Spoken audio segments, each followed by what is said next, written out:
안녕하세요. 안녕하세요. 네, 둘, 넷, 여섯, 여덟 분 들어오셨네요. 30분 되면 한 몇 분, 세네 분 더 들어오시고, 이제.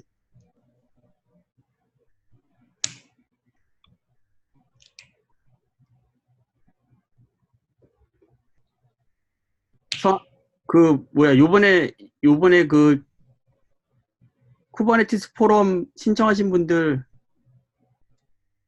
발표 신청하신 분들 결과 나왔던데, 많이 되셨나요? 관심이 없나?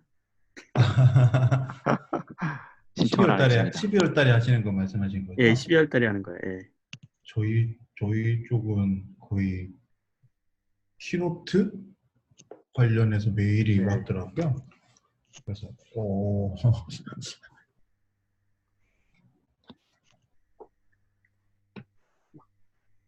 키노트 좋네요. JJ가 누구지? JJ?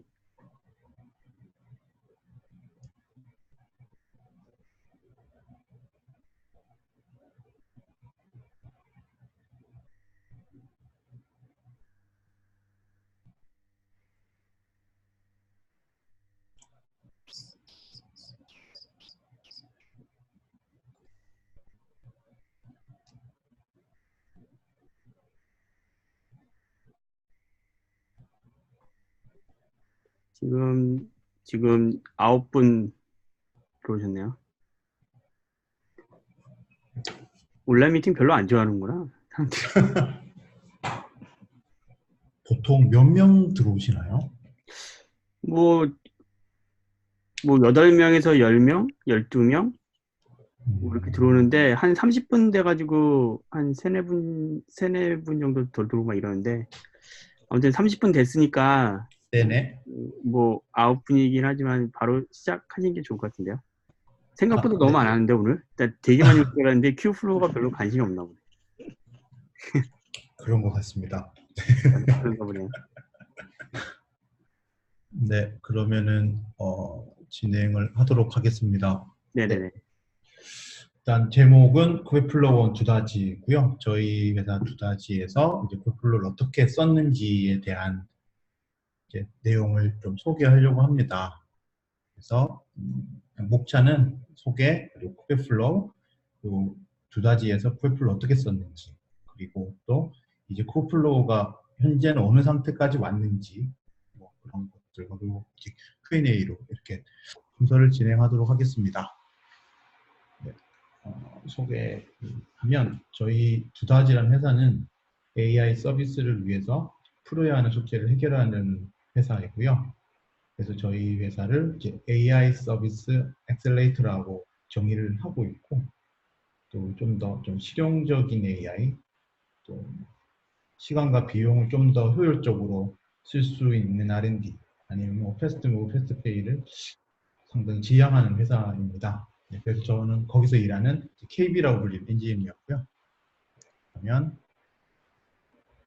이 그림에 대해서 이제 많이 보셨을 거예요. 혹시 이 그림이 낯서신 분들은 없으시겠죠. 이 그림은 이제 2015년도에 깁스에서 올라온 이제 히든 테크니컬 데빈 머신러닝 시스템이라고 해서 이제 저희가 머신러닝을 할 때 ML 코드 작성을 가장 중요하게 생각을 하지만 실제로 이제 프로젝트를 시작하고 종료를 하는 시점에서 뒤돌아보면은 대부분의 작업들은 이제 데이터를 수집한다든지 피처를 추출한다든지 아니면 거기에 관련된 뭐 서빙이라든지 뭐 그에 관련된 인프라스트럭처들을 이제 처리하는 것들에 대한 일들이 엄청 많아요. 그래서 이 그림에 있듯이 ML 코드는 정말 조그맣고 그 외의 것들이 엄청난 비중을 차지하고 있죠. 그래서 이것들을 다 해결을 해야지 성공적으로 만들어줄 그 머신러닝 시스템을 만들 수 있다는 것을 보여주는 게 대표적인 그림입니다. 그래서 이런 워크플로우를 어떻게 통합을 해서 해결해 줄 수 있는 툴킷을 쓰면 참 좋을 것 같은데요. 그래서 우리는 이미 뭐 쿠버네티스를 통해서 인프라스트럭처에 대한 수많은 고민들을 해결하려고 노력하고 있습니다. 그리고 이미 또 많은 부분들을 해결해 나가고 있는 것을 경험을 했고요. 그리고 거기서 영역을 좀 더 확장해서 이제 ML 워크플로우를 해결하려는 시도도 시작되었습니다. 네. 구글에서 이제 쿠베플로우라는 툴킷을 공개하게 되는데요. 쿠베플로우는 이제 그림에서 보듯이 쿠버네티스 플러스 ML 워크플로우를 합친 말입니다. 즉 머신러닝 툴킷 포 쿠버네티스. 즉 쿠버네티스에서 돌아가는 머신러닝 툴킷이라는 겁니다. 네.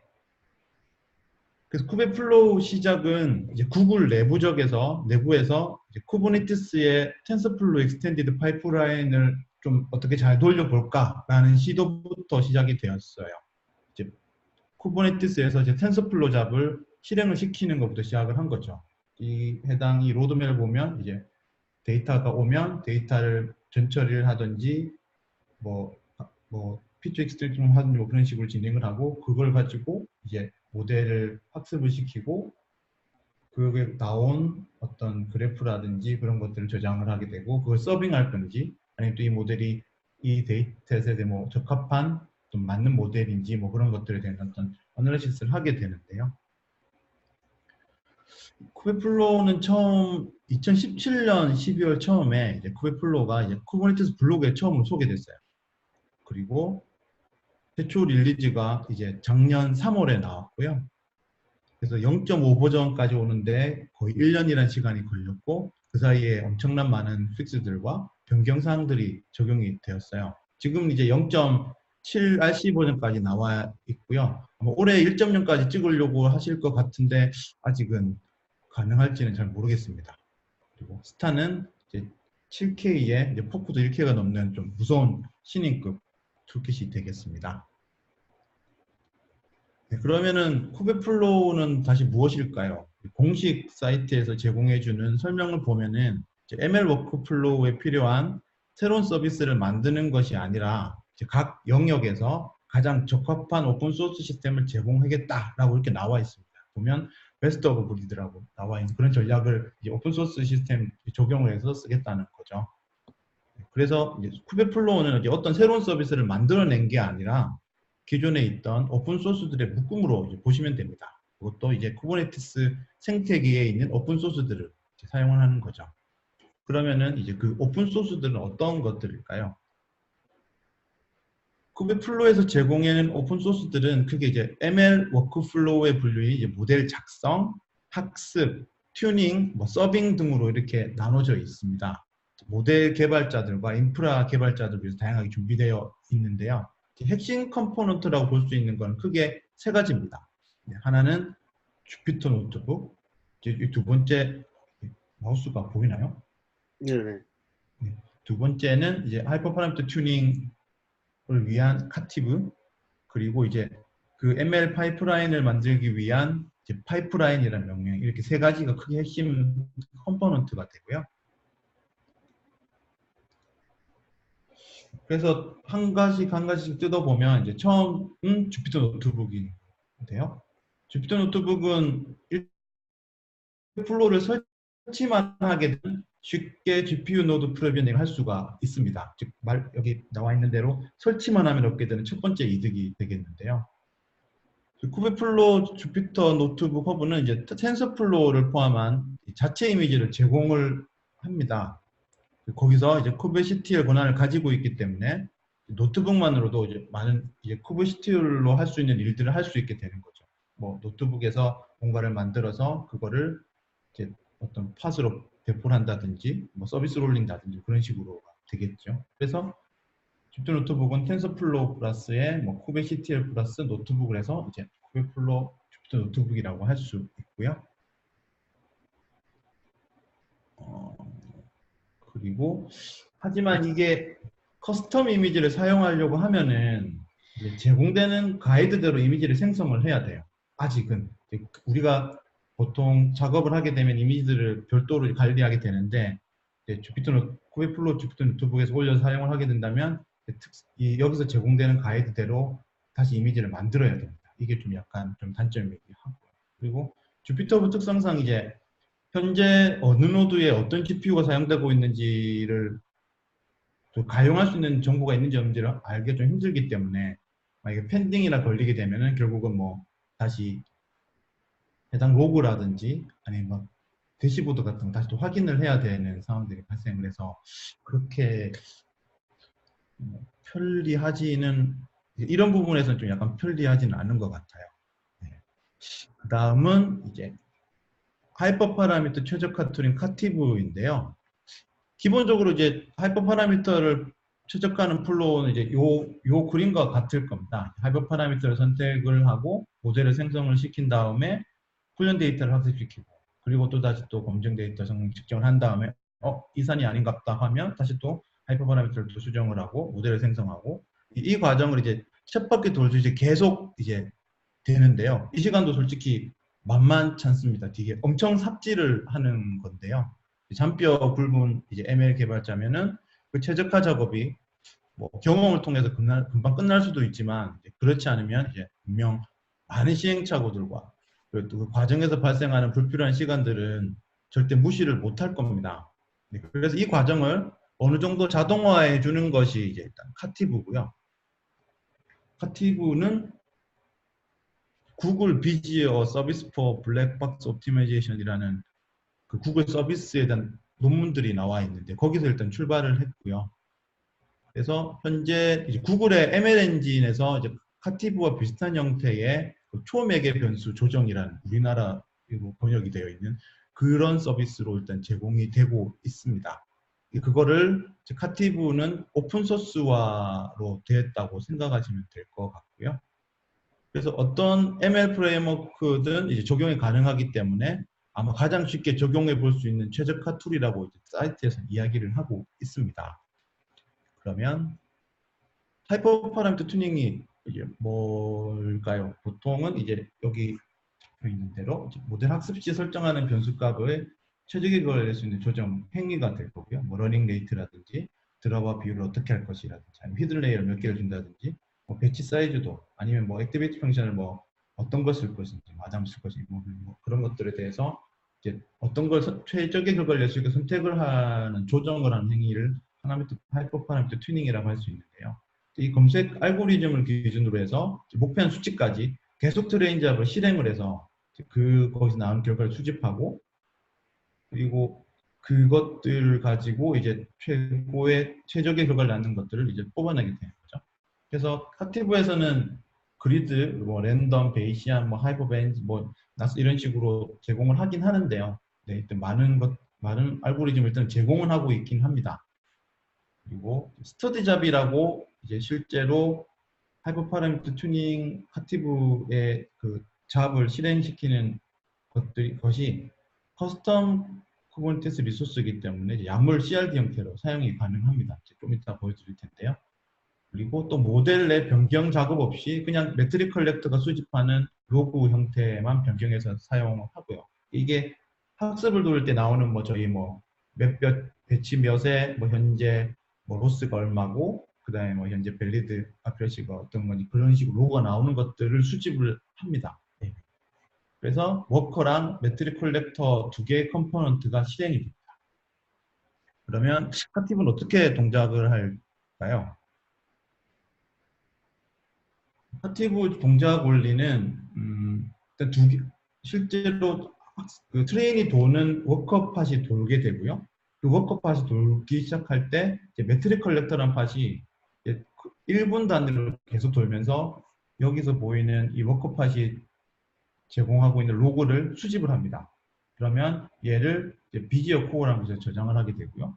그리고 나서 얘들 저장을 각각 정리를 해서 대시보드에 이런 식으로 뭐 워커 아이디에 트라이얼 아이디는 현재 아큐러시는 0.35고 밸리드 아큐러시는 0.35 매치 사이즈는 4고 뭐 러닝 레이트 뭐 이런 식으로 계속 진행이 되고요. 그래서 한 워커 팟이 끝나면 그 다음 팟이 또 생성이 돼서 또 돌고 그 워커 팟이 생성될 때마다 그 정의한 그 하이퍼 파라미터 값들을 넣어서 계속 학습을 진행을 시킵니다.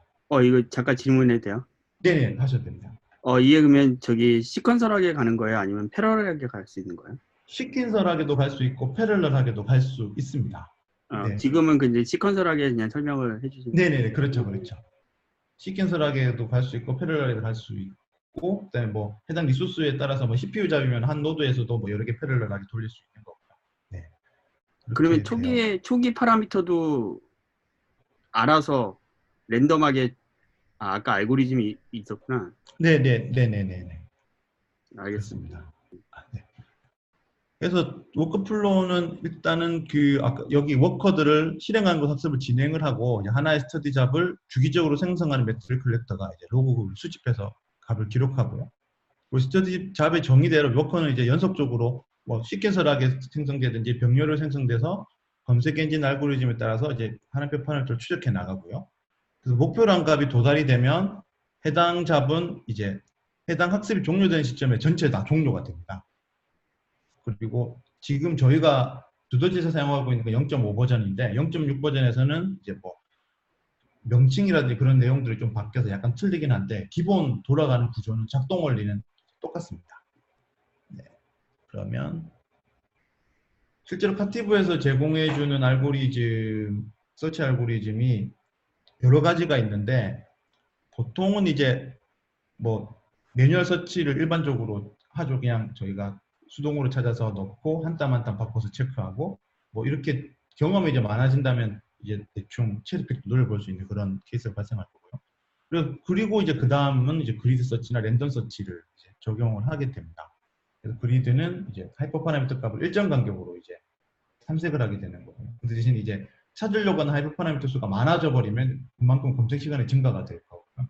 랜덤 서치는 이제 그리드 비해서 이제 불필요한 검색이 줄어서 그리드보다는 빠르지만 랜덤 지시이기 때문에 처음에 금방 잡을 수도 있지만 또 한참 또 삽질을 하게 되는 케이스가 발생을 하긴 하는데 보통은 그리드보다 랜덤이 더 성능이 좋다라고 이렇게 얘기를 하고 저희도 그렇게 경험을 해서 그래서 랜덤 서치를 주로 사용하고 있습니다. 그리고 이 비지어의 기본인 이 베이시안 옵티마이제이션을 사용을 하려고 했는데 생과계로 이제 쿠베플로우에서 제공해주는 예제들도 많이 빈약하고 그리고 서로게이트 모델이나 코이전 펑션 이런 것들을 이제 해당 모델에 맞게 작성을 해야 되기 때문에 이제 베이지안 확률론에 대한 이해가 필요하고 또 어렵지만 또 추상화된 라이브러리 존재를 해서 사용하기가 약간 어려워서 실제로 들이는 비용에 비해서 그렇게 그 성과를 못 봐서 저희는 이제 크게는 랜덤 서치를 사용을 했습니다. 네, 그래서 뭐 충분히 랜덤 서치만으로도 충분한 좋은 효과를 볼 수 있고요. 그리고 카티브 말고도 다른 튜너들도 있긴 한데 물론 이제 쿠베플로우에서 올라가는 하이퍼퍼포먼트 쿠버네티스에서 올라가는 하이퍼퍼포먼트 튜너는 제가 보기에는 카티브가 제일 막강한 것 같고요. 그 외에는 어떤 라이브러리 형태로 존재를 해서 실제 모델에 이렇게 넣어줘야 되는 값을 넣어줘야 되는 형태로 이제 존재를 하게 됩니다. 이러면 좀 기존에 가지고 있던 모델을 다시 수정을 해야 되니까 약간 좀 불편한 감이 없지 않아 있죠. 근데 카티브는 좀 틀립니다. 카티브는 실제 왼쪽에 있는 게 이제 카티브자의 템플릿이고요. 보면은 해당 모델의 파라미터의 입력값을 변형을 시킵니다. 그래서 이제 모델 자체 해당 뭐 트레인 언더바 엠리스트 파이 안에 들어가서 뭔가 범위를 설정해주고 그렇게 하는 게 아니라 해당 하이퍼 파라미터들이 설정이 되면 이쪽에 이제 어떤 파라미터 입력식으로 이렇게 들어가게 되는 거죠. 그래서 옵티마이제이션 꼴을 판단하기 위해서 필요한 거는 이제 t equal value로 이루어진 로그 형태로만 됩니다. 그래서 케라스 같은 경우에는 이제 콜백 함수를 핏 제너레이터에 넣어줄 수 있는데요. 그렇게 되면 이제 뭐 배치 끝날 때나 뭐 배폭 시작할 때나 끝날 때나 이렇게 블레디지나 큐레이시 이꼴 뭐라고 정의를 해주면 이 값을 수집을 해서 이 값이 어떤 특정 뭐 목표치에 이르게 되면 멈추게 되고 뭐 그렇게 되는 거죠. 네. 실제로 이제 사용하는 CRD의 일부인데요. 이제 서치하려는 파라미터를 정의해주고 이제 어플라이 하면은 목표 수치 이를 때까지 이제 리퀘스트 수만큼 계속 시도를 합니다. 해당 소스는 보면 이제 보시면 이 오브젝티브 밸류 네임이 실제로 로그에서 나오는 키 값이 되는 거고요. 그래서 0.99, 99%까지 찍어라. 계속 99%까지 나올 때까지 트라이를 해라. 그 대신 리퀘스트 카운트는 즉 5번 시도를 하게 되는 거고요. 그리고 수집하는 매트릭은 뭐 액큐레이시나 로스나 밸리데이션 로스 이런 것들을 이제 UI 그 카티브 UI에서 확인할 수 있고, 그리고 파라미터 컴퓨터가 이제 이쪽이 이제 실제로 이제 찾아야 될 하이퍼 파라미터의 값들인데요. 지금은 랜덤으로 설정이 되어 있어서 배치 사이즈가 6에서 7, 러닝 레이트가 0.000에서 0.1에서 무작위로, 드롭아웃도 0.1에서 0.5에서 무작위로 이렇게 선택을 해서 이제 던지게 되는 겁니다. 그리고 이거는 실제 트레이너를 수행할 잡 스펙인데요. 기존의 쿠버네티스에서 뭐 잡을 던지는 내용이랑 별반 차이가 없습니다.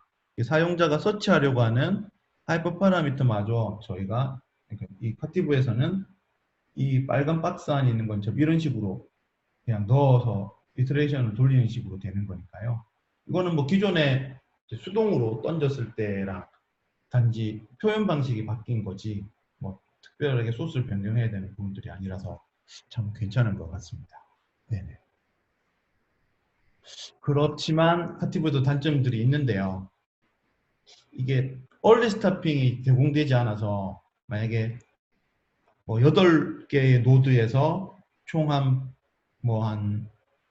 300개, 400개의 학습이 돌린다고 했을 때 이게 삽질이 되는 학습들이 있을 건데, 그것들이 더 이상 안 될 것 같으면 얼리 스타핑이 돼야 되는데 카티브에서 하니까 그걸 지원을 하지 않아요.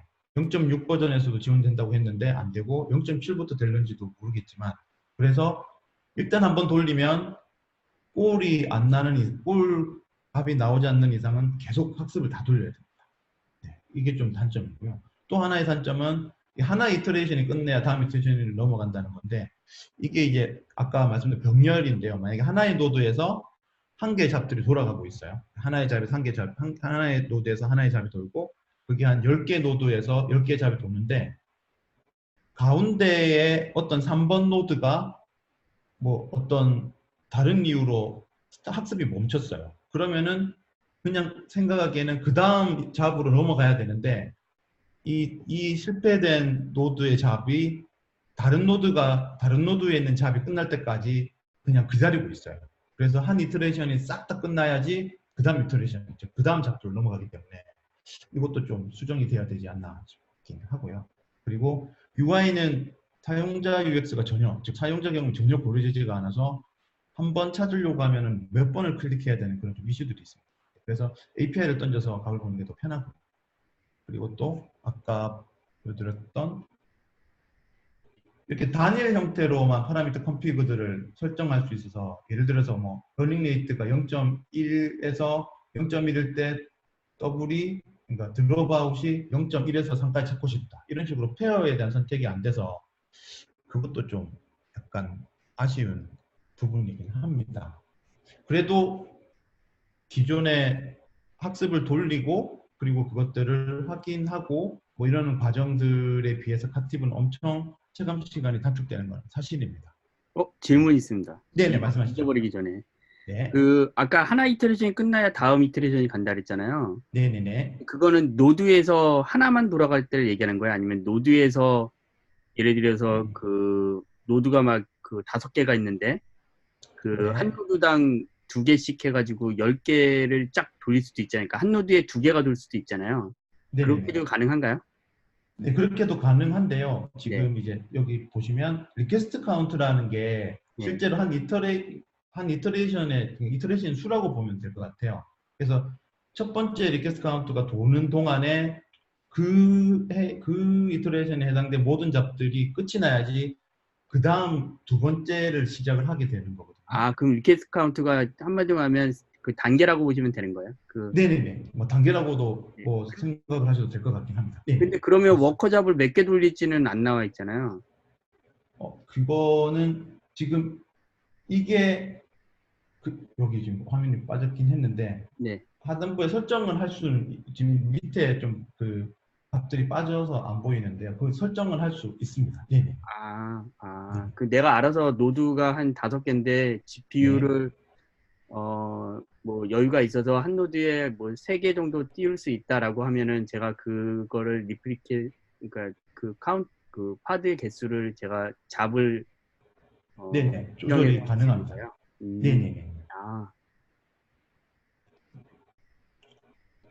그리고 그 다음 이제 넘어가겠습니다. 그 다음 파이프라인이고요. 파이프라인은 이제 클라우드 네이티브 ML 워크플로우 생성 툴, 즉 그냥 파이프라인을 흔히 생각하는 워크플로우 파이프라인을 만드는 툴이라고 생각하시면 됩니다. 그래서 아르고에서 파생되었고요. 그리고 이제 REST API 지원을 하고 파이프라인 SDK를 제공을 해서 이제 아까 말씀드렸던 주피터 노트북에서 파이프라인 SDK를 설치한 다음에 거기서 바로 이제 작성을 해서 배포를 할 수도 있습니다. 그리고 파이프라인 관리를 위한 UI도 제공이 되고요. 단일성 아니면 이제 주기성에 대한 어떤 온오프 리커링 형태의 런도 지원을 하는데요. 일단은 보시면 실제로 이 작업이 데이터셋을 생성하는 과정을 만드는 파이프라인인데요. 파이프라인의 라이브러리를 가지고 파이썬 파일을 작성을 한 다음에 얘를 컴파일 과정을 거치고요. 그리고 컴파일 과정을 거치면 이 파이썬 파일이 이제 파이프라인용 이제 쿠버네티스 CRD 파일로 변환이 됩니다. 그래서 그게 해당하는 앱을 찾을 수가 없어요. 네, 그 변환하게 돼서 tar.gzib라는 파일이 만들어지고요. 이거를 이제 파이프라인 UI로 넣게 되면 이제 파이프라인 등록이 되고요. 그래서 그걸 등록하게 되면 이런 식으로 이제 일단은 보여지게 되고요. 그리고 얘를 하나를 만들었으면 얘를 가지고 이제 어떤 이제 그 파이프라인 런을 실행할 것인가를 설정을 할 수 있게 됩니다. 여기는 이제 맨 처음에 슬랙 쪽에 데이터셋을 생성하겠습니다. 뭐 메시지를 띄우는 거고, 그 다음에 여기서 뭔가 해당 데이터셋의 레퍼런스를 찾아서 데이터셋을 만들고 뭐 푸시 메시지를 하는 그런 과정들이 보여주는 건데요. 이렇게 하나 이제 만들고 나면 이 그래프를 하나 만들고 나면 그 다음부터는 설정된 이제 파라미터 값들로 이제 넣어주면은 해당 파라미터에 맞게 이제 데이터셋이 생성이 되는 거죠. 그 다음부터는 굳이 뭐 CLI로 가서 뭐 생성을 하는 게 아니라 여기서 그냥 뭐 데이터셋 위치 정해주고 뭐 데이터셋 뭐 속성, 뭐 이미지가 뭐 128 곱하기 128인지 뭐 뎁스가 몇인지에 대한 거 정의만 해주면 자기가 알아서 일단 만들어주고 다 만들어지면 뭐 설정한 뭐 푸시에 따라서 보여지게 되는 겁니다. 네. 그리고 나오는 성격에 따라서 이제 그래프라든지 뭐 그런 것도 되는데 뭐 데이터 생성할 때 정상적으로 되는지에 대한 로그만 알면 되니까 일단은 저는 이렇게 텍스트로 보여주는 것을 작업했습니다. 그런데 이제 파이프라인도 변경사항들이 이제 0.1에서 0.5, 0.6을 넘어가면서 변경사항들이 너무 많아서 0.5에서 0.6 넘어가면 서로 보완이 안 되는 경우가 많아서 그냥 실제로 파이프라인 작업할 경우에는 버전 하나를 픽스를 시키고 나서 작업을 하는 게 필수가 되는 거예요. 그래도 이제 쿠버네티스에서 ML 워크플로우를 비교적 쉽게 만들 수 있는 게 일단은 장점이 됩니다. 네. 그리고 이제 저희가 어떻게 쿠버플로우를 썼는지에 대한 이제 소개를 드릴 텐데요. 저희가 지금 진행하고 있는 이제 거의 막바지 단계에 이르렀는데 제가 진행하고 있는 거는 이제 자바요라는 이번에 두 다리가 이화여자 대학교 쪽이랑 같이 진행하고 있는 영상 내 이상 상황 리포팅 서비스 연구 프로젝트입니다. 네, 그래서 이 로고를 보면은 편의점 자판대에서 물건 훔치는 장면을 이제 CCTV로 감지하는 영상을 하고 있는데요. 이 로고가 좀 약간 애기들 장난 같지만 그 그쪽 교수님께서 그려주셨더라고요. 네. 그래서 이 로고에서 볼 수 있듯이 이제 자바요는 사람의 행동을 감지해서 이상 상황을 리포팅하는 것을 목표로 하고 있습니다. 그래서 이 프로젝트는 실시간 영상 감시를 해서 이제 사람을 대체하는 제품을 만드는 것보다는 일단은 대용량으로 저장된 영상에서 이상 상황을 리포팅하는 서비스에 이제 좀 더 초점을 맞추고 있는데요. 뭐 예를 들면은 어린이집 같은 경우에는 이제 대부분 4주 정도 지난 영상은 이제 롤링으로 지워지고 있다고 합니다. 이게 뭐 애가 때리는지 맞는지에 대한 어떤 그런 감사가 또 없이 지워지고 있어가지고 만약에 뭐 어린이집 원장 선생님이나 뭐 학부모들 뭐 그렇게 구성된 위원회에서 뭐 이제 지워지기 전에 한 번씩 이 영상 클립에 대해서 이제 감사할 수 있는 플로우를 넣게 되면은 이제 그런 이제 뉴스에서 볼 수 있는 일들이 좀 더 줄어들지 않을까라고 생각해서 이제 개발 중인데요.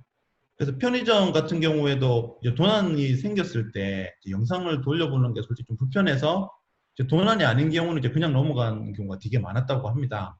그래서 이런 경우에도 뭐 대용량 영상에서 이제 이상 상황을 요약해서 리포팅을 줄 수 있는 서비스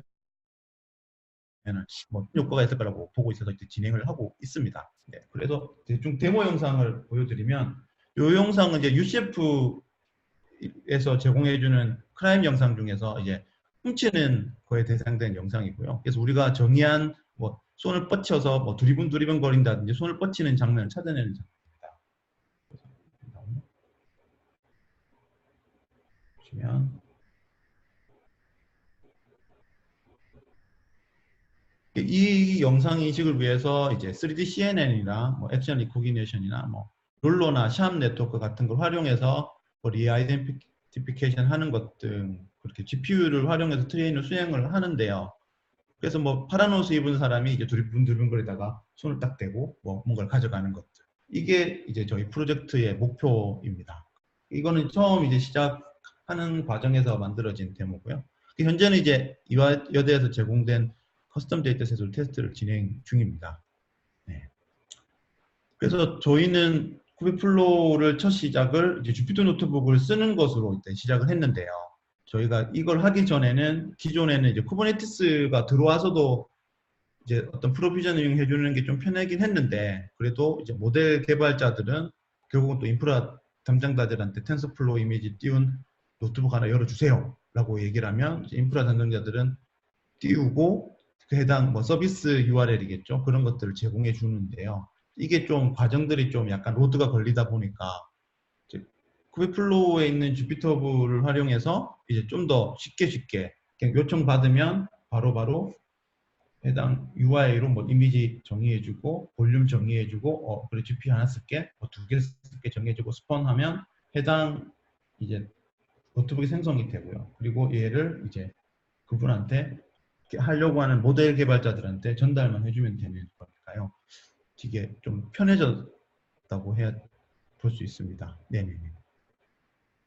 그리고 두 번째는 이제 파이프라인을 통해서 데이터셋을 생성하는 건데요. 이건 아까 제가 좀 약간 설명을 드렸는데 저희가 영상의 액션 레코기션을 판단을 하는 거에 있어서 3D CNN을 활용해서 사용을 하게 되는데요. 이렇게 되면은 이제 영상 자체가 이제 거의 5초에 10초 정도에 대해서 데이터셋을 생성을 하다 보니까 이제 트레인 셋이라든지 이제 발리데이션 셋을 만드는 시간이 되게 많이 걸렸습니다. 한 번 하면은 뭐 대여섯 시간, 뭐 3, 4시간 그런 식으로 걸리게 되고 그리고 또 사용하려고 하는 모델에 따라서 하나의 영상에서 이제 여러 가지 데이터셋이 이제 나오게 돼서 그래서 뭐 되게 작업들이 힘들고 다 되는지 안 되는지 계속 확인하고 뭐 그런 것들을 과정들을 좀 거치다 보니까 약간 좀 디펜던시들이 많이 걸리게 되고 뭐 아주 불편했었습니다. 그런데 이제 이렇게 하다가 이제 쿠베플로우의 파이프라인을 가지고 이제 파이프라인 UI상에서 파라미터만 입력하면 뭐 데이터 생성 진행하고 그리고 슬랙으로 메시지 푸싱하는 이제 파이프라인 연결해서 생성 요청하고 나서 뭐 상황에 대한 인터럽트들이 좀 많이 줄게 되었습니다.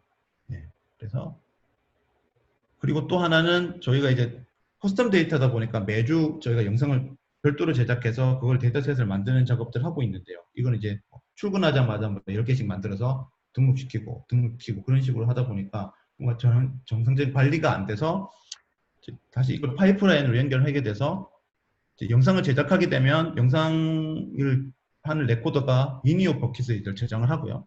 그리고 크론 잡으로 파이프라인 하나 만들어서 그거를 이제 계속 주기적으로 체크를 하게 되는 거죠. 그래서 어느 일정 개수가 충족이 되면 이제 슬랙으로 이렇게 이제 뭐 데이터셋 생성을 진행할까요? 라고 나오게 되고 그럼 이제 뭐 만들어 주세요라고 버튼을 누르게 되면 이제 데이터셋 생성이 되는 거고요. 뭐 이런 식으로 이제 도입을 하고 나서 좀 데이터셋 생성에 걸린 인터럽트가 좀 많이 줄어든 것들을 경험을 할 수 있었습니다. 네. 그리고 그 다음에 이제 저희가 데이터셋을 만들고 뭐 모델도 작성을 하다 보니까 결국 이제 다시 또 튜닝의 문제로 또 넘어가게 됐는데요. 그래서 이제 카티브를 사용하게 됐습니다. 3D CNN 학습은 학습 파라미터가 이제 보통 기본은 1000만 정도는 넘어가는 거라서 미니 배치라고 해도 한 번 학습 도는데 좀 많은 시간들이 걸리게 되더라고요.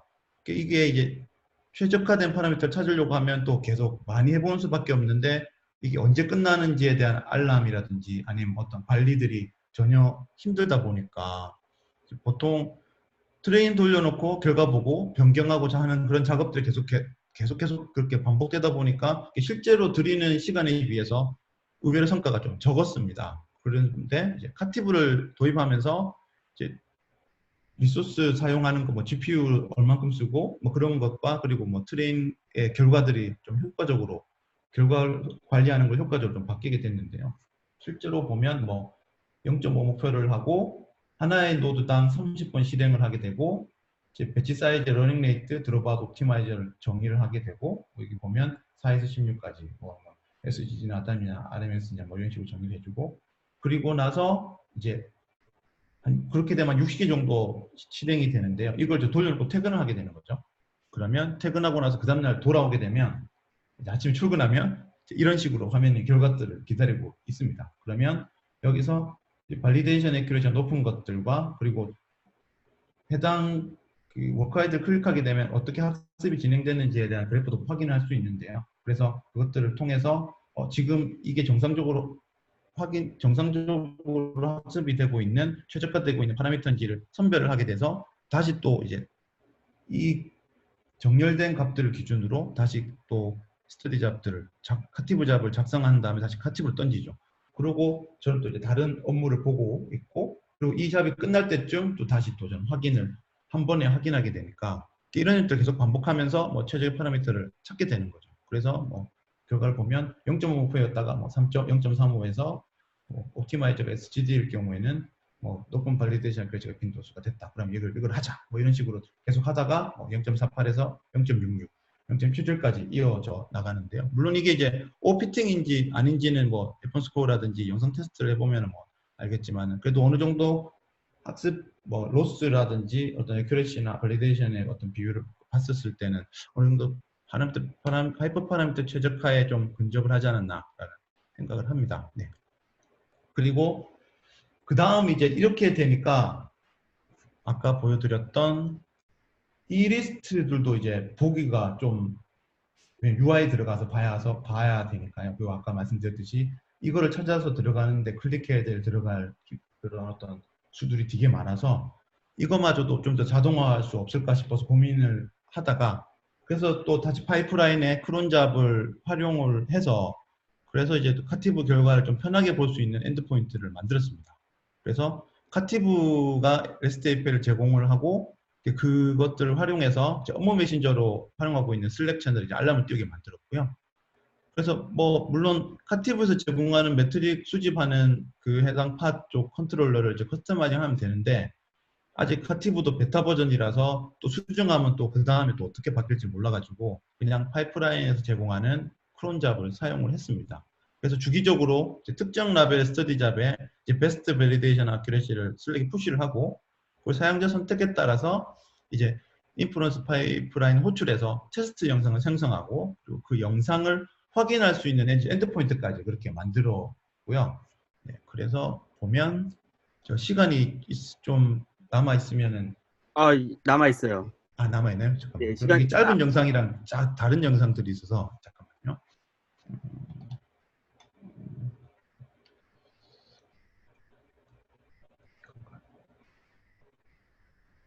네. 지금 900 플로우 이게 대충 5분인데 대충 보면서 넘기겠습니다. 그래서 플로우는 노트북에서 이제 카티브 잡을 만들고 카티브 잡에서 이제 수정을 하고 뭐 이런 식으로 찾아서 이런 식으로 그 전에 이제 카티브 잡 결과들을 보고 이제 또 수정을 하게 됩니다. 정리를 하고 그러면 그러고 나서 이제 그 만든 거를 가지고 노트북의 터미널에서 이제 kubectl로 스터디 잡을 등록을 시키는 거죠. 현재 돌아가고 있는 스터디 잡을 한번 확인을 하고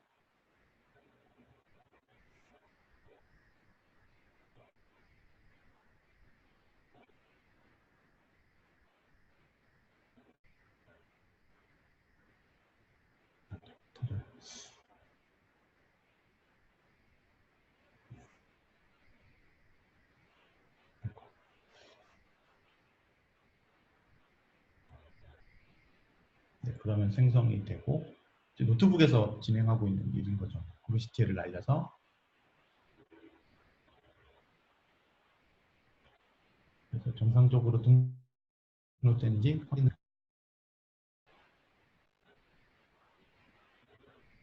그러면 여기 이제 일단 러닝되는 게 확인이 되고요.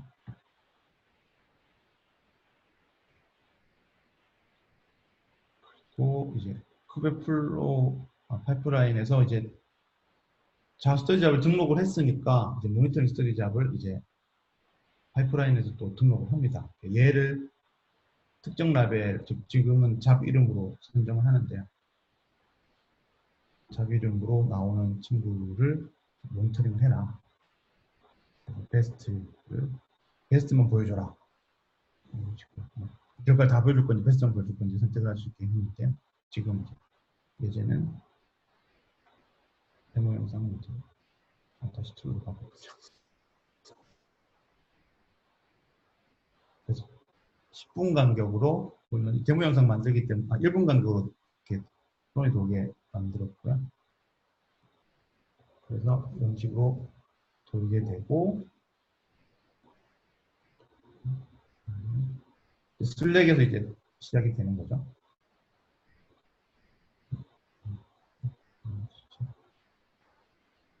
그러면 이런 형태로 이제 카티브 결과가 나왔으니 카티브 가서 볼 거냐, 아니면 뭐 테스트를 만들어 볼 거냐 라는 거에 대해서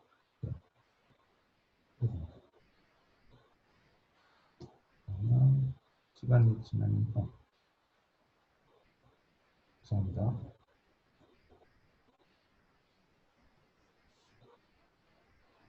그래서 시간이 좀 지나다 보면 뭐 무슨 해당 뭐 우리가 베스트 밸리데이션 애플리케이션 얻었네 이러면서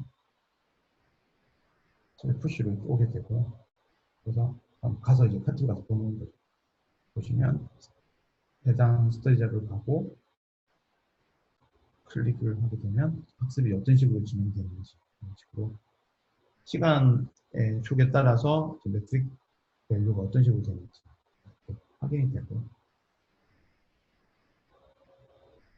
그리고 이제 테스트를 만들어 보는 거죠. 이거는 이제 영상을 특히 학습된 그 모델을 가지고 아까 보여드렸던 영상을 가지고 해당 액션들을 찾아낼 수 있는가에 대한 어떤 라벨링을 하면서.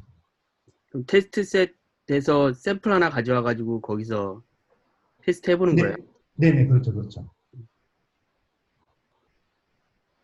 그래서 이게 영상이다 보니까 좀 약간 시간이 걸리는 게 있습니다.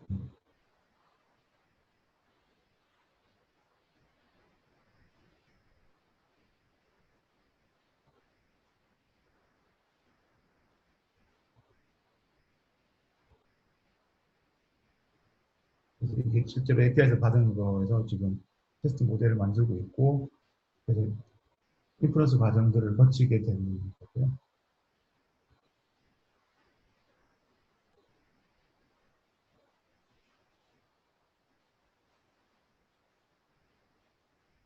이런 되고, 잠깐 부르긴 하네요.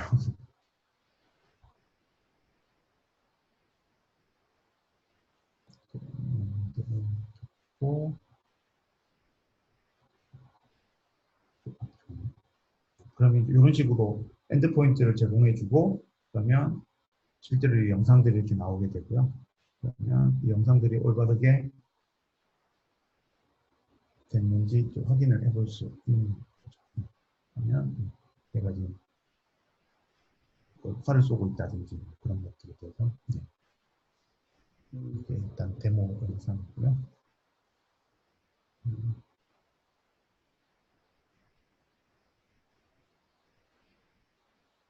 좀 짧게 준비된 영상도 같은 영상입니다. 단지 앞에 그 주피터 노트북에서 하는 장면들은 빠져 있는 거고요.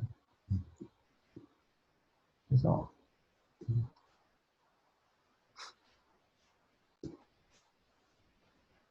일단 여기서 보여주는 것들은 쿠에플로는 이제 0.5 버전이라서 0.6이 이제 거의 이제 베스트가 됐고 0.7도 이제 RC 버전이 나오고 있습니다. 그래서 저 0.5 버전에서 0.6으로 가면서 디플리케이트 된 게 좀 많아서 좀 그래서 좀 약간 넘어가야 되는지 말아야 되는지 고민하고 있는데 그래서 0.6으로 넘어가게 되면 또 다 수정을 해야 돼서 다음 프로젝트에서 이제 0.6 버전을 적용하려고 합니다. 물론 이제 0.5에서 0.6이 많은 변화가 있었고요.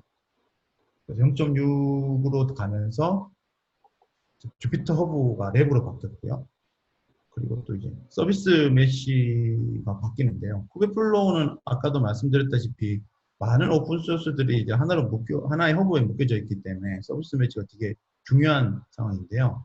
0.5 이하에서는 이제 암바서더라는 역할을 했었는데 얘가 이제 가끔 가다가 목통이 되는 상황들이 계속 발생을 해서 해당 팟을 리스타트를 해줘야지 또 정상적으로 쿠베플로우 허브로 들어갈 수 있더라고요. 그래서 0.6에서는 요즘 대세 서비스 메시는 이제 STO로 변경이 되면서 이제 더 이상 목통이 안 되는 상황이 되는 걸 확인할 수 있었습니다. 하지만 이제 STO의 사이드카 팟이 이제 노드다운을 부르는 케이스들이 간혹 발생을 해서 이게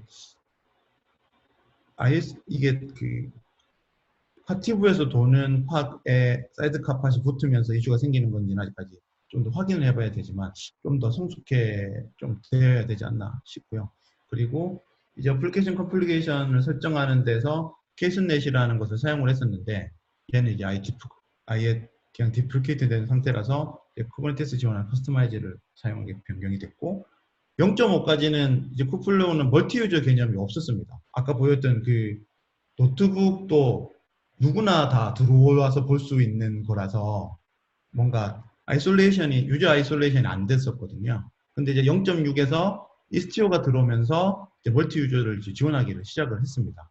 이제 그게 이제 네임스페이스별로 구분을 하게 되는 방식인데요. 네, 그런 식으로 바뀌어서 이스티오가 들어오면서 멀티 유저 소프트까지 일단 지원이 되게 됐고요.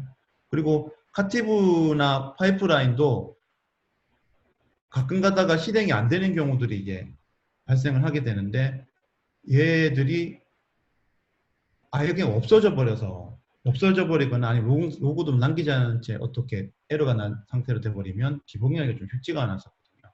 그래서 0.6에서는 이제 스택 드라이버가 파이프라인에 붙게 되면서 좀 더 이제 왜 파이프라인이 안 되지에 대한 디버깅이 좀 더 쉬워졌고요. 그리고 또 버저닝이 지원이 되는데요. 버저닝은 실제로 사용자가 만들어낸 모델, 메타데이터 볼륨에 대한 버전 관리들이 가능해졌어요. 모델 관리자가 만든 이제 모델이나 데이터셋이나 데이터 볼륨 메타 정보들을 이제 어떤 UI를 통해서 서비스로 관리를 하게 되고요.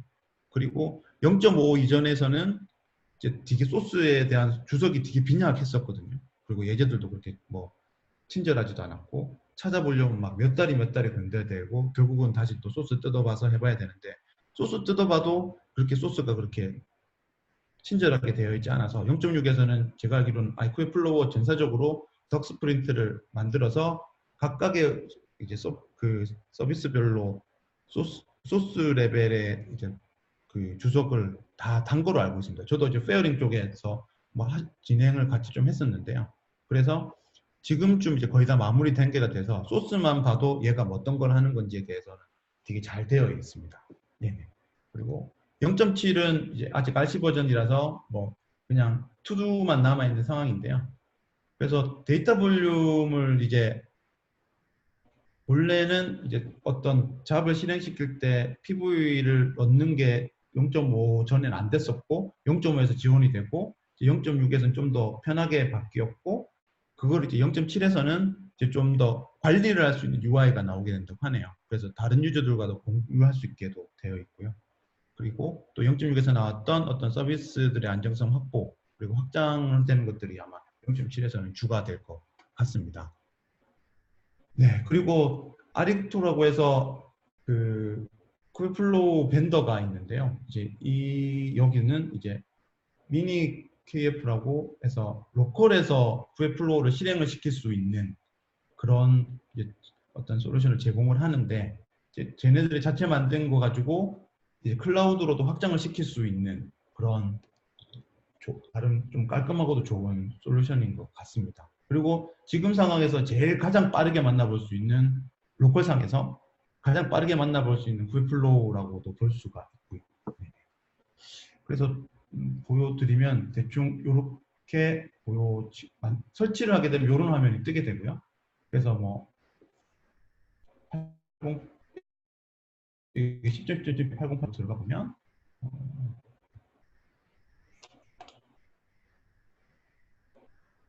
이런 식으로 지금 이제 0.62 버전이고요.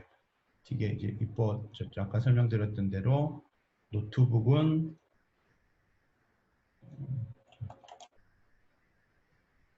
노트북 허브로 랩으로 바뀌었기 때문에 허브에서 뭐 다른 그런 것들부터 이쁘게 잘 나오게 되고요. 그리고 쿠베 파티브 쪽도 UI가 되게 미려하게 바뀌었지만 여전히 UI는 전혀 사용자 친화적이지 않아서 잘 모르겠습니다. 네. 그리고 파이프라인은 기존 UI랑 똑같고요. 이런 식으로 되어 있습니다. 네. 그리고 그러면 일단 준비된 것들은 다 설명을 드렸는데요. 네, 혹시 질문 사항 있으시면 질문 받겠습니다. 네. 큐플로 코리아 챗 만들었네. 이게 저도 몰랐는데 코리아 채널이 있더라고요. 그래서 저도 맨 처음에는 그냥 다른 쿠베플로우 채널에서 막 이야기하고 그랬었는데 코리아 채널 이렇게 들어갔는데 제가 있었을 때는 2명밖에 없었어요. 그 당근마켓에 있는 개발자분이 여셨더라고요. 그래서 이거 뭐 정말 한국 사람이 없다라고 얘기를 하셔서 그래 좀 쿠베플로우가 한국에서는 좀 뭔가 저인식된 것 같다라고 서로 얘기를 하고 다음에 한번 또 만나자라고 그렇게 얘기를 했는데 벌써 오늘 확인해 보니까 5명이 됐더라고요. 그래서 좀 와서 좀 이야기를 하면은 좋지 않을까. 쿠베플로우가 정말 제가 보기에는 되게 매력적인 툴인 것 같기도 한데 그래서 뭔가 쿠베플로우 채널에서 같이 좀 봐서 이야기를 했으면 좋겠다는 생각입니다. 네네. 아까 페어링 쪽 저거 하셨다 그랬잖아요. 네네네. 페어링 쪽 독 스프린트 하셨다 그랬잖아요. 네네네. 지금 노트북에서 하이퍼 패널도 직접 돌리고 막 하셨잖아요. 네네네. 그러면 페어링이라고 하면은 어떤 거를 더 지금 여기서 페어링이 빠져 있는데요. 제가 다른 PT를 띄워봐도 될까요? 시간이 되나요, 지금? 네, 좀 돼요. 저 이거 유료라서 1시간 넘어도 되긴 돼요. 다른 분들은 어떠신지요? 이게, 다른 분들 답이 없으시네요. 네, 좋습니다. 네. 저도 이거 들으시다가 시간 넘어가지고 나가야겠다 싶으신 분들은 그냥 나가세요, 그냥. 보통 나가세요, 그냥. 그러니까 그런가요? 네, 그냥 계속 진행하겠습니다. 요거는 저희가 사내에서 진행했던 일단 한번 해보는 쿠베플로우라고 일단은 페어링에 관련된 내용이고요.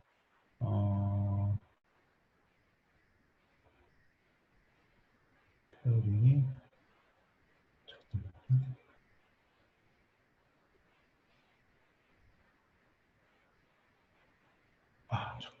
페어링이 잠깐만요. 이거는 그거 용해서 설명 좀 힘들겠네요. 잠시만 죄송합니다. 잠깐만요.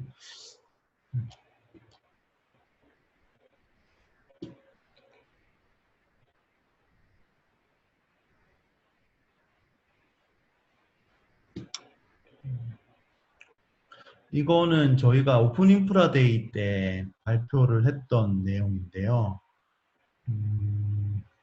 잠시만요.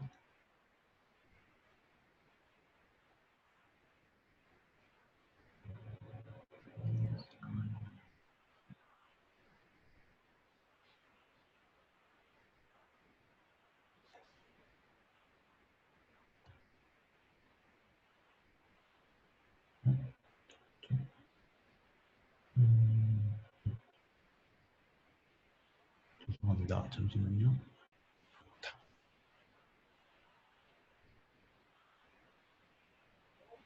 요거는 저희 오픈 인프라 때 발표를 했던 내용인데 여기 페어링 내용이 있어서 잠시 설명을 드리면 페어링이라는 것 자체는 일단은 어떤 보시면 로켓을 감싸는 어떤 모듈을 감싸서 뭔가 던지겠다라는 그런 용도로 사용이 되고 있고요. 그래서 이거 그 설명 자체는 사용자의 ML 모델을 이제 뭐 로컬이라든지 클라우드 쪽에 이제 디플로이 시킬 수 있는 라이브러리입니다. 그래서 대충 플로우는 어떻게 되냐면 사용자가 주피터 노트북에서 프로비저닝을 받아서 거기서 작업을 하게 되고요. 그러면은 거기서 자기가 만들어낸 모델을 일단은 할당받은 노드에서 할당받은 주피터 리소스로 돌릴 수 있지만 이것들을 이제 좀 더 어느 정도 완성이 됐다. 그리고 그래서 그럼 이걸 좀 더 다른 클라우드라든지 아니면 같은 클러스터 내에 속해 있는 다른 많은 리소스를 사용해야겠다 싶으면은 그걸 다시 또 활용하려고 다시 그쪽으로 던지려고 한다면은 다시 또 소스를 변경을 해야 되고 거기에 맞게 또 작업을 해야 되는 작업들이 필요한데 페어링 같은 경우에는 거기서 단지 그냥 코드 몇 줄만 추가를 하게 되면 다른 쪽 클러스터나 아니면 같은 클러스터 내에 있는 다른 리소스를 사용할 수 있게 제공을 하는 라이브러리입니다. 이 설명이 좀 이해가 되시나요? 이게 그러면은 지금 내가 네네. 여기서 작성을 하고 네. 해당되는 그 주피터 랩에서 작성한 그 코드를 네. 뭐 그 구글 그 GK이든 아니면은 뭐 아마존이든 네. 아마존이든 네네네. 내가 그 해당되는 주피터 랩으로 작성한 그 코드를 그대로 돌릴 수 있게끔 한다는 건가요? 그렇죠. 그 대신 어차피 그 모델이 실행이 되려고 한다면 어떤 컨테이너 형태가 돼야 될 거고요. 네. 그러면 얘를 어떤 도커 이미지로 말아야 될 거잖아요. 그래서 네. 소스를 잠시 보여드리면 이거를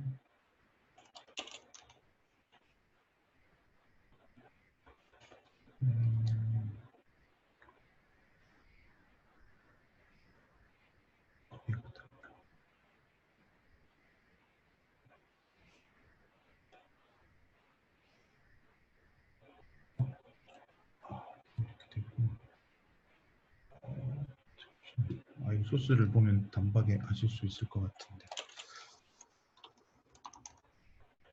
실제로 모델이 있고요. 거기서 이제 우리가 어떤 클러스터에 접속하게 될 건지 페어링 라이브러리에서 제공하는 메소드를 통해서 환경 설정을 하게 돼요. 그럼 예를 들면 아까 말씀하셨던 GCP라든지 아니면 아마존이라든지 그런 것들에 대한 어떤 센티피케이션 정보들이 있을 거잖아요.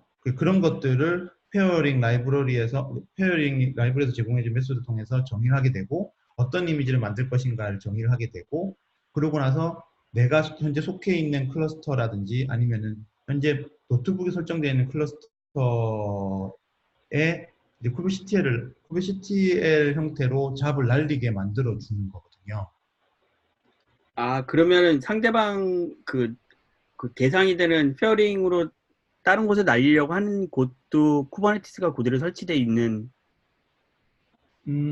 있어야 되는 건가요? 아니면은 그렇죠. 네네. 쿠버네티스가 설치가 되어 있어야 되는 거죠. 네네네. 큐플로우랑 같이 설치가 돼 있는 곳에 굳이 꼭 쿠베플로우는 아니어도 어차피 그 쿠버네티스 잡을 던질 수는 있잖아요. 쿠버네티스 클러스터가 되면 그렇게 되면 거기에 해당하는 그 받아줄 수 있는 어떤 인증 정보들만 그러니까 설정을 할 수 있으면은 해당 GCP 아마존 쪽으로 던지게 되는 거예요. 그래서 이제 쿠버네티스 클러스터가 되겠죠. 네네. 굳이 쿠베플로우가 안 깔려 있더라도. 네.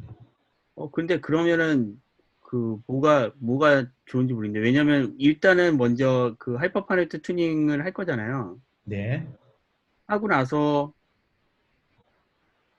내가 파라미터 값이 이제 정확한 모델 값이 나왔고 파라미터가 있고 그거를 그냥 또 돌릴 이유가 없잖아요. 그럼 다른 곳에 GCP나 이런 그런 건 있을 수 있겠죠. 그러니까 예를 들어서 내가 모델 개발을 하고 있고 그리고 내가 할당받은 GPU는 일단은 한 개로 시작을 하는 거죠. 그리고 한 개 가지고 이게 어느 정도 미니 벤치를 돌리고 해서 어느 정도 적정선이 됐으니 좀 GPU 많은 클러스터 중에 돌려보고 싶다.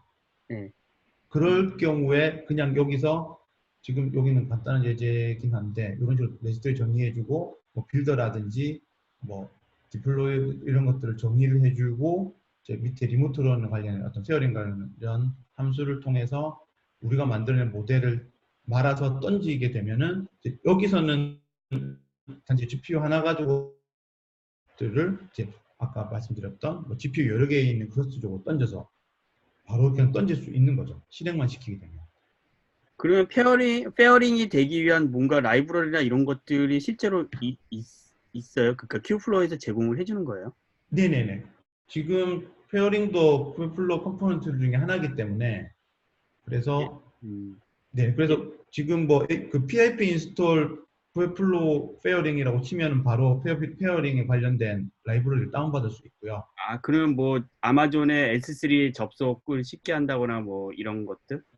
네, 그런 것들이 이제 페어링 라이브러리에 지원이 되고 있습니다. 지금 여기 보시면 지금 이거는 간단한 내용인데 뭐 셋 빌더를 선택할 때 실제 백엔드 단을 어떻게 할 것인지에 대한 정의를 해줄 수 있거든요. 그럼 나는 원래 아마존을 쓰니까 아마존 백엔드를 쓰겠다. 그러면 쿠버네티스에서 정의된 이제 쿠버네티스에 정의된 어떤 뭐 예를 들어서 컨피그 맵이라든지 시크릿으로 정의된 나의 아마존 클러스터에 대한 인지 정보들이 있을 거잖아요. 네. 그런 것들을 활용을 해서 그거를 이제 실제 쿠버네티스 백엔드 클러스터로 인식을 하게 페어링 라이브러리에서 설정을 하고 그러고 나서 실제로 이렇게 리모트런 같은 것들을 실행을 시키게 되면 이 모델이 그대로 해당 설정했던 백엔드 클러스터 가서 실행이 되는 거죠. 아, 네네. 그럼. 저희는 원래 온프레미스에서 환경을 해서 페어링을 작업을 해서 사용을 해서 페어링 자체는 원래 GCP용으로 즉 클라우드 클러스터에서만 사용할 수 있게 먼저 작업이 되어 있는 상태라서 아예 기본 자체가 그냥 뭐 GCP 아니면 아마존 이 둘 인증 정보 아니면 아예 뭐 안 되게 돼 있어서 저희는 좀 약간 커스터마이징 하긴 했는데요. 그래서 근데 이게 하이퍼 파네토 튜닝이 카티브가 없을 때는 되게 유용했을 것 같은데 네네. 카티브 나오면은 실제로 페어링 해가지고 하는 뭔가 찾거나 이런 경우는 좀 이제는 더 그나마 드물지 않나요? 좀 용도를 좀 다르게 보는 거죠. 그러니까 페어링은 그냥 리소스의 확장 정도로 용도를 사용할 수밖에는 지금은 없을 것 같아요. 그러니까 어떤 파이퍼포인트 튜닝의 접근보다는 현재 있는 모델이 만약에 어떤 모델이 완성이 됐고 그 모델이 뭔가 수정이 돼야 되는 상황들이고 아니면은 그 모델에 대해서 약간의 수정이 있어야 된다. 뭐 수정이 있어서 그걸 반영해야 된다. 그렇게 될 경우에는 페어링이라는 기능들이 좀 편할 수가 있죠.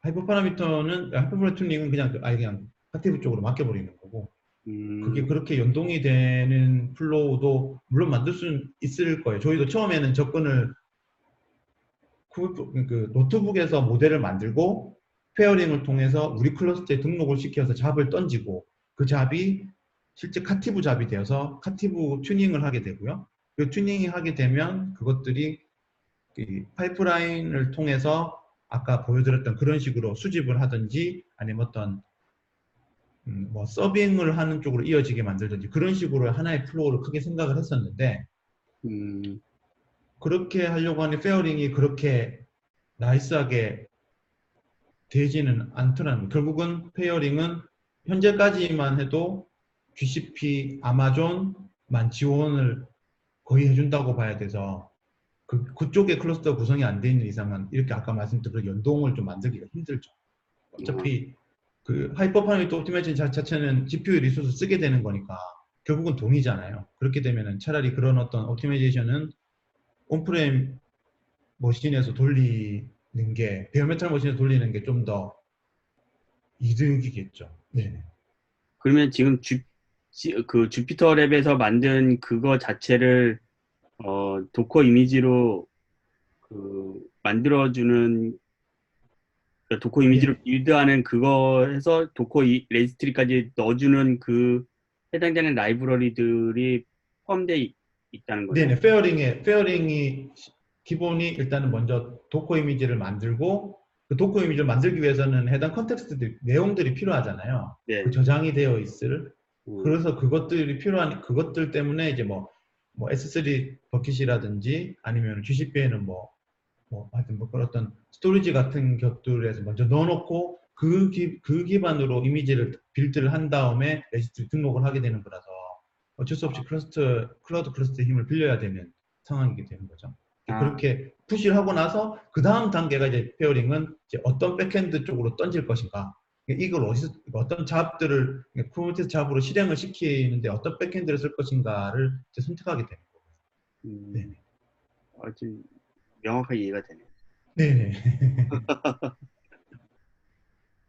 그래서 좀 약간 너무 이 클라우드 클러스터를 이제 잘 활용하는 사람들한테 되게 유용한 유용한 도구일 수도 있는데 그렇지 않는 거라면은 굳이 페어링을 쓸 필요가 있을까라는. 왜냐하면 다르게 도커 이미지 말아서 레지스트리 등록해 주는 것들은 다른 라이브들은 훨씬 많으니까 굳이 페어링을 통해서 단지 이제 페어링이 통하면은 해당 클러스터에 해당 레지스트리의 이미지를 등록을 하고 해당 클러스터에 잡을 실행시킬 수 있다. 그 정도의 장점 정도일 것 같긴 해요. 네. 알겠습니다. 네. 다른 분들 혹시 질문 있으세요? 네. 네, 저기 그 머신러닝 파이프라인이 그 쿠버플로우가 유일한가요? 또 대학만 그렇진 않고요. 다른 것들도 일단은 있는 거로 알고 있는데 쿠버네티스에서 올라가는 이런 나름 풀셋의 어떤 툴킷은 쿠버플로우가 제가 보기엔 유일한 것 같습니다. 네. 그리고 아르고라고 해가지고 쿠플로우로 만들어내는 것도 있잖아요. 그것도 활용을 할 수 있는데, 이제 쿠플로우가 가지고 있는 다른 컴포넌트들과 연동하기는 좀, 네, 같은 라인 선상이 아니니까 약간 좀 번거롭지 않을까라는 생각을 해봅니다. 네. 지금 이게 이제 나온 게 0.7이라고 그러셨는데요. 네네. 이게 지금 뭐 프로덕션에서 좀 쓸 수 있는 수준인 건가요? 이거는 제가 대답할 수 있을 것 같아요. 그때 그 5월 달에 그 갔을 때 그 아리토하고 그 누구지? 구글에 만든 애 제람인가? 걔 이름 뭐더라? 그러니까 이게 큐플로우 이거 하는 애들이 이제 그 미팅을 했었거든요. 그 저녁 미팅을 했었는데 걔네들이 그 먼저 물어보더라고요. 우리가 지금 이 버전이 0.3, 0.4인데 이거를 우리가 1.0이라고 그 네이밍을 해주는 의미가 있냐? 우리는 우리는 현재도 충분하게 프로덕션으로 갈 수 있다고 생각하는데 그게 의미가 있다고 생각하냐?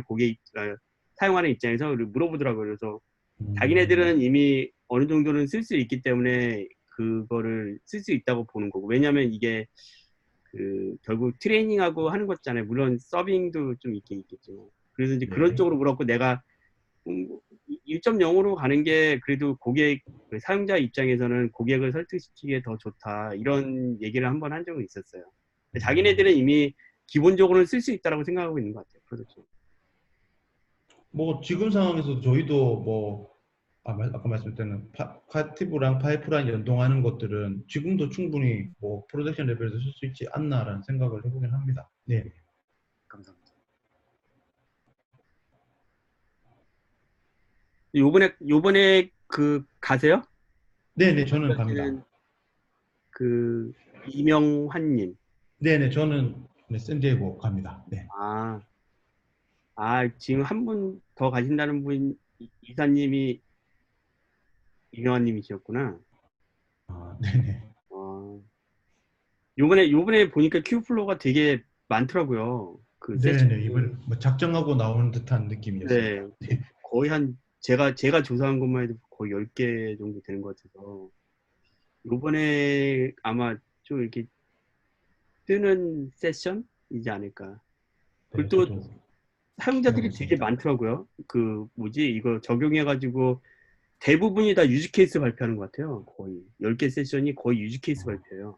아무래도 그렇지 않을까요? 일단은 뭐 기존에 나와 있는 오픈 소스들이니까 그걸 어떻게 잘 활용했는지에 대한 유지 케이스가 이때까지도 거의 뭐 사이트 없었죠. 풀플로 사이트만 봐도 이거 뭐지? 할 정도의 유지 케이스들이었으니까 음, 충분히 뭐 그래서 되게 사람들이 되게 그것도 막 그 좀 큰 회사에서 막 쓰니까 네.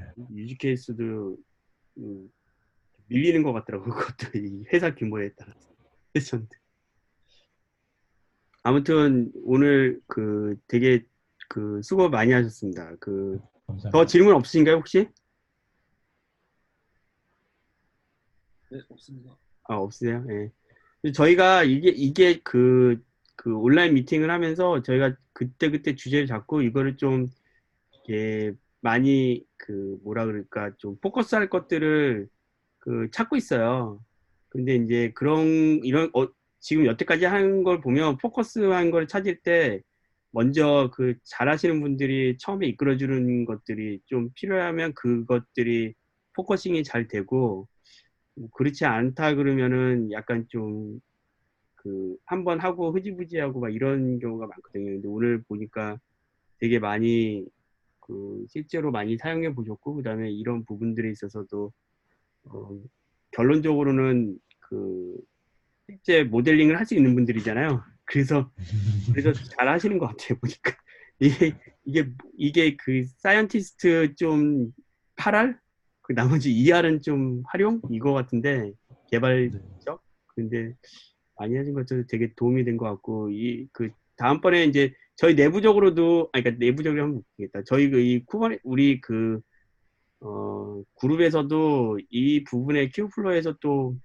관심 있어 하는 분들이 많은데 샤이하게 숨어 있는 분들이 좀 있으신 것 같아요. 그래서 그런 분들도 같이 해가지고 조금씩 계속 더 발전해 나가면 될 것 같아요. 네, 좋은, 네, 네. 좋은 발표를 해주셔서 좀 감사합니다. 감사합니다. 다음번에도 뭐 다른 분들도 발표할 수 있고 다음번에도 또 이게 계속 이렇게 되면 이 토론이나 이런 게 할 수 있도록 좀 이렇게 같이 대화가 잘 됐으면 좋겠습니다. 네, 네.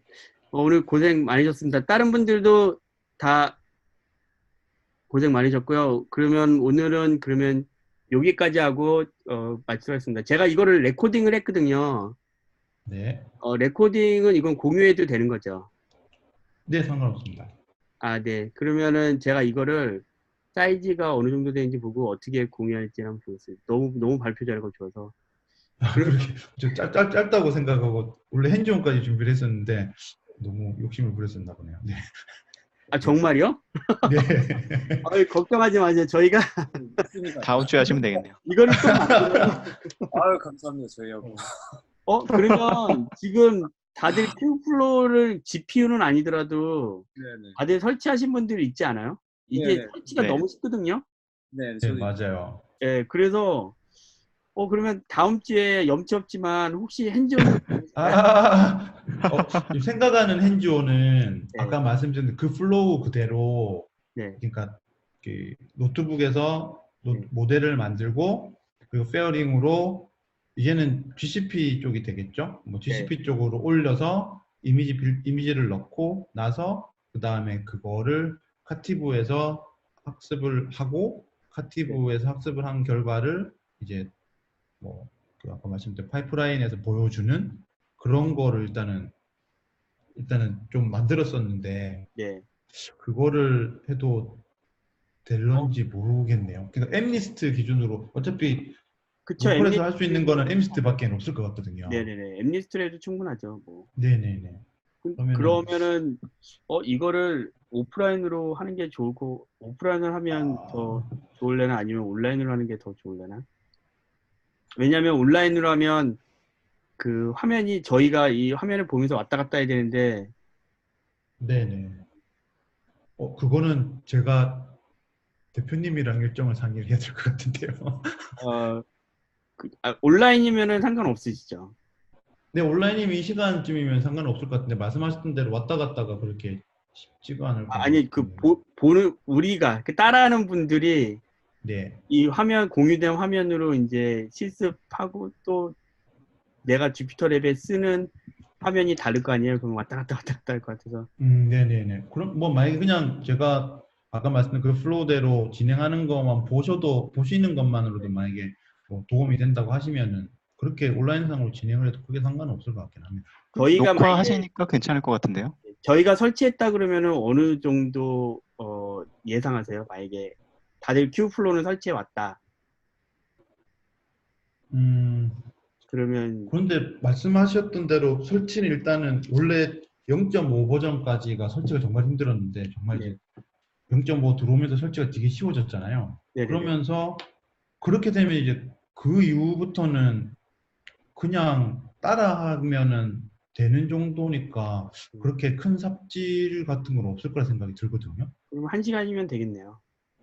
어, 1시간, 아니, 이거 딱 얘기 들어보면 한 30분이면 될 것 같은데, 맞습니다. 실제로 그렇지만 따라해보면 1시간 정도 걸려요. 그거 못 끝날 수도 있어, 어쩌면. 알겠습니다. 네. 그러면 혹시 네네. 다음 주에 되면 부탁을 드려도 될까요?